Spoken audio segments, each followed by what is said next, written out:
एक बार एक महात्मा बाजार से होकर गुजर रहा था। रास्ते में एक व्यक्ति खजूर बेच रहा था। उस महात्मा के मन में विचार आया कि खजूर लेनी चाहिए। उसने अपने मन को समझाया और वहां से चल दिए, किंतु महात्मा पूरी रात भर सो नहीं पाया। अगले दिन वह बेबस होकर जंगल में गया और जितना बड़ा लकड़ी का गट्ठर उठा सकता था उसने उठाया। उस महात्मा ने अपने मन से कहा कि यदि तुझे खजूर खानी है तो यह बोझ उठाना ही पड़ेगा। महात्मा थोड़ी दूर ही चलता, फिर गिर जाता, फिर चलता और फिर गिरता। उसमें एक गट्ठर उठाने की हिम्मत नहीं थी, लेकिन उसने लकड़ी के भारी भारी 2 गट्ठर उठा रखे थे।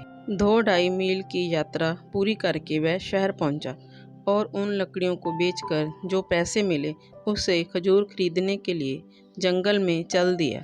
खजूर सामने देखकर महात्मा का मन बड़ा प्रसन्न हुआ। महात्मा ने उन पैसों से खजूर खरीदे, लेकिन महात्मा ने अपने मन से कहा कि आज तूने खजूर मांगी है, फिर तेरी कोई और इच्छा करेगी। कल अच्छे अच्छे कपड़े और स्त्री मांगेगा।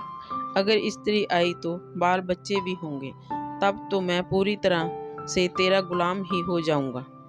सामने से एक मुसाफिर आ रहा था। महात्मा ने उस मुसाफिर को बुलाकर सारी खजूर उस आदमी को दे दी और खुद को मन का गुलाम बनने से बचा लिया। यदि मन का कहना नहीं मानोगे तो इस जीवन का लाभ उठाओगे, यदि मन की सुनोगे तो मन के गुलाम बन जाओगे।